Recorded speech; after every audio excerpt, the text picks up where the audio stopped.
In stats, we did some more practice with z-scores and how to find the area at the referenced interval. So for example, this one right here, first off, we need to be able to read that right. What proportion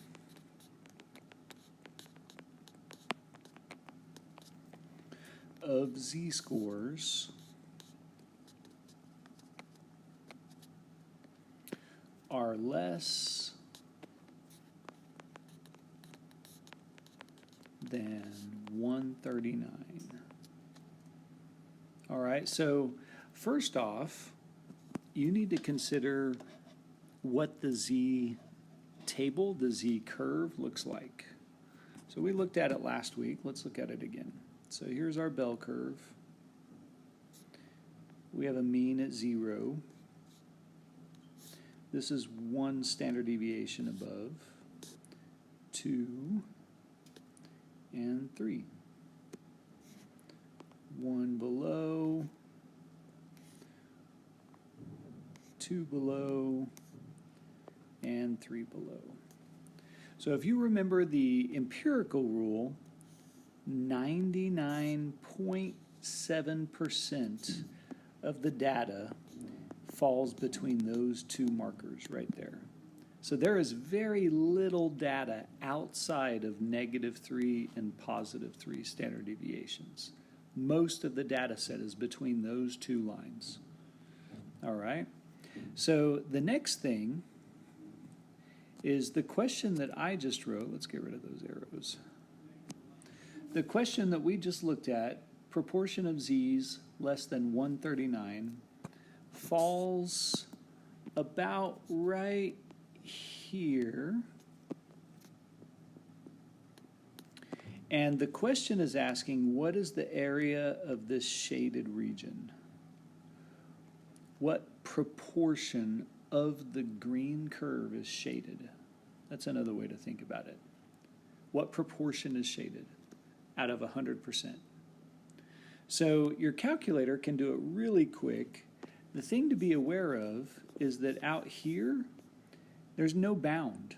So this is going to -infinity, although there's nothing that far out. Like maybe at -4, there's microscopic amount of data, but not much. So whenever I do normal CDF on the calculator, let's practice that.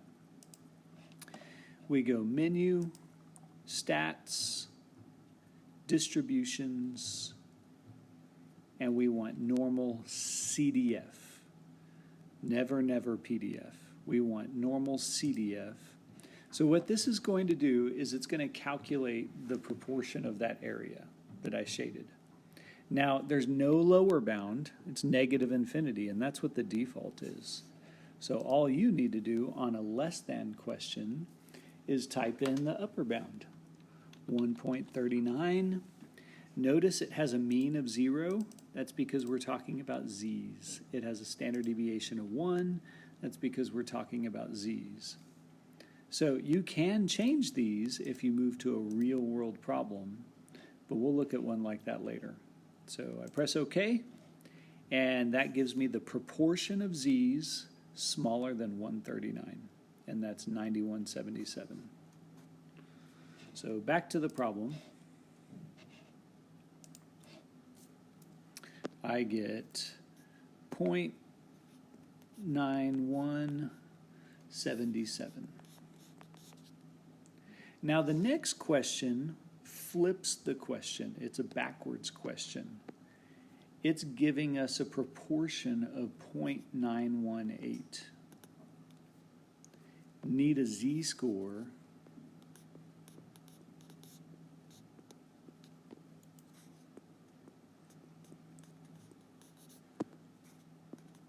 for that proportion. So you need to think backwards now. Now, if you're clever and you look above, you already know the answer. But if we're looking at the bell curve, they're asking what z value is right here if I know that this area shaded, let's make a blank space so I can write, is 91.8. All right? So there's this backwards function on your calculator. It's called inverse normal. It's right underneath normal CDF. It asks you the question, what is the area? And another word for area in calculator language is percentile. I so badly wish they had programmed it to say percentile, but they didn't.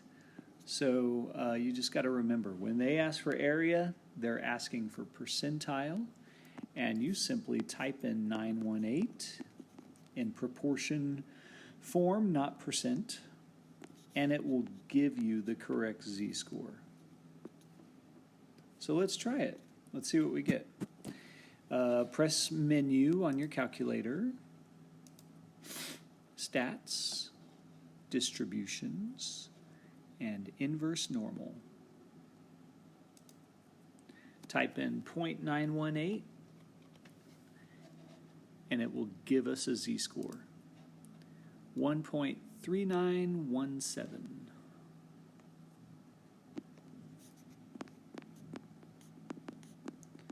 And if you were thinking ahead, that makes sense, right? Because we just got the opposite of that on the previous question. Right? Okay. So now you guys maybe hit pause and scroll through the rest of these questions. See if you can answer them without me.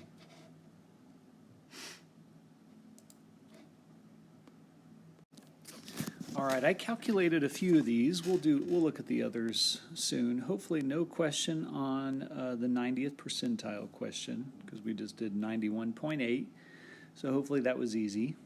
But that's what you would type if interested. For 212, the lower bound should be 212, and the upper should be a bunch of nines. Because look, there's no bound, so we need to have infinity for the upper, and we can't type infinity, so we type a bunch of nines. Now the next question, less than -5, there's just nothing out there beyond -5. I mean, there's a tiny bit of data, but let me show you what I'm talking about. If we look at the question on the calculator,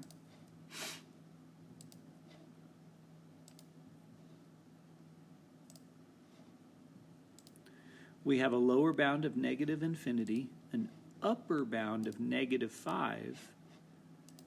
We get something in scientific notation, and when you see 2.87 e to the -7,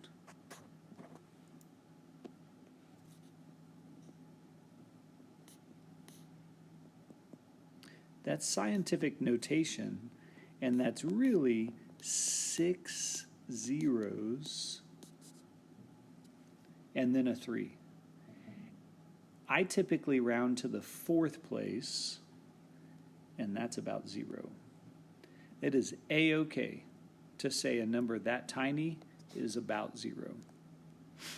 If we're looking at greater than -3.1, it is 999. If we're looking at less than a half, or sorry, I said the answer, less than 0, we are looking at half the data set. Because remember, 0 is dead center. 0 is the mean of the z-curve. So that means 50% of the data. We had a few more on here. So we had those 6. And you get those answers. Hopefully everyone's aware. I'm using approximations on some of these. I mean, there is a real answer, but it's approximately 0. Another thing, remember when it's an or equal sign, the difference between or equals or a not or equals is insignificant. It's tiny, tiny, tiny probability. It has no effect on the answer. So the answer is the same. All right? Hopefully that made sense. We're going to move on to a Tiger Woods problem. So on this Tiger Woods problem, you might, by the way, hit pause and read through it. It tells us that he drives golf balls normally with a mean of that and a standard deviation of that. Now, a big question you should be asking when you read a question like this is that X bar or mu? And we know it's mu because a sample has not been taken.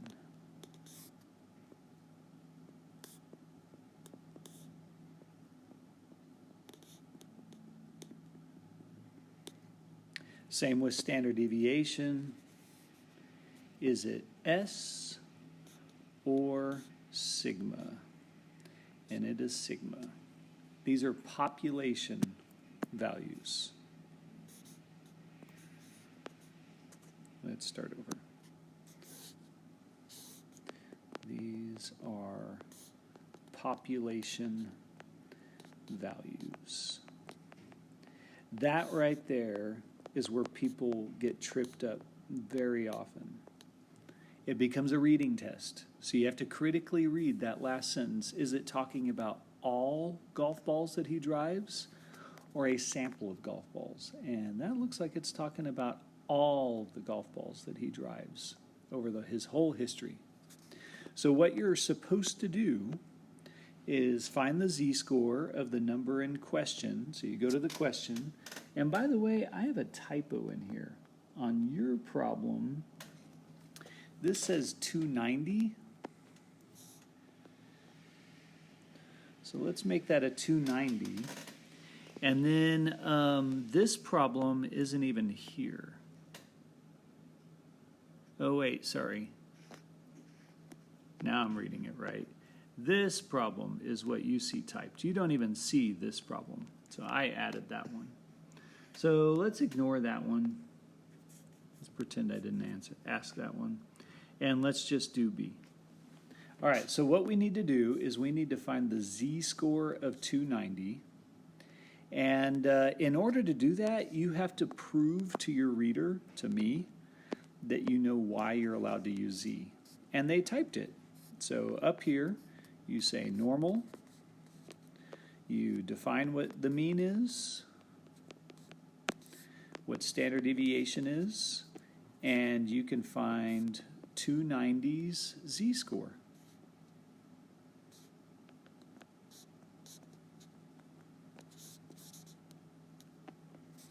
And when you do that, you get negative 1.75. And then you want to jump to normal CDF. So one question many people ask is this a less than or greater than proportion question?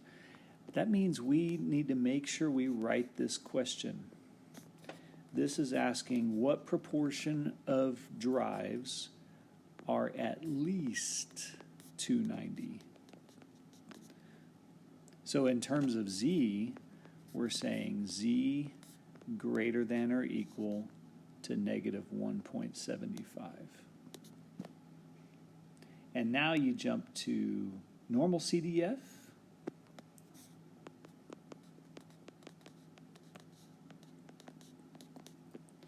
The lower needs to be the z-score we found.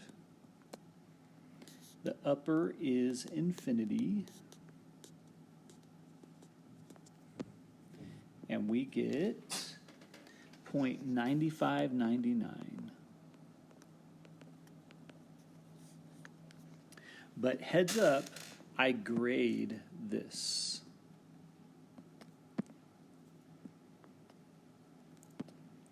If you're missing any of those four things, you lose points. So you guys try part C.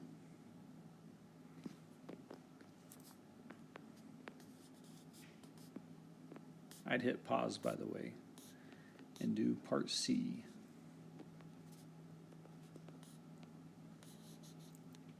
Oh, I did say percent, so technically this should be 95.99%. Sorry. All right, so I already defined the distribution up here. I don't have to redo it, but I do need to find the z-score for 305 and for 325.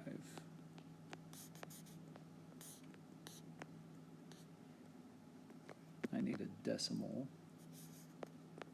Almost just wrote 1/8, which is true, but I need a decimal.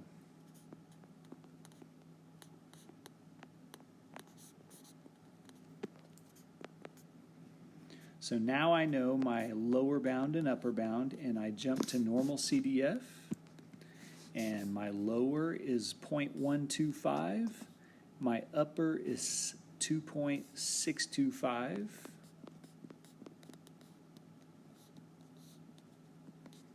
We translated it into Z, and our answer is 4459.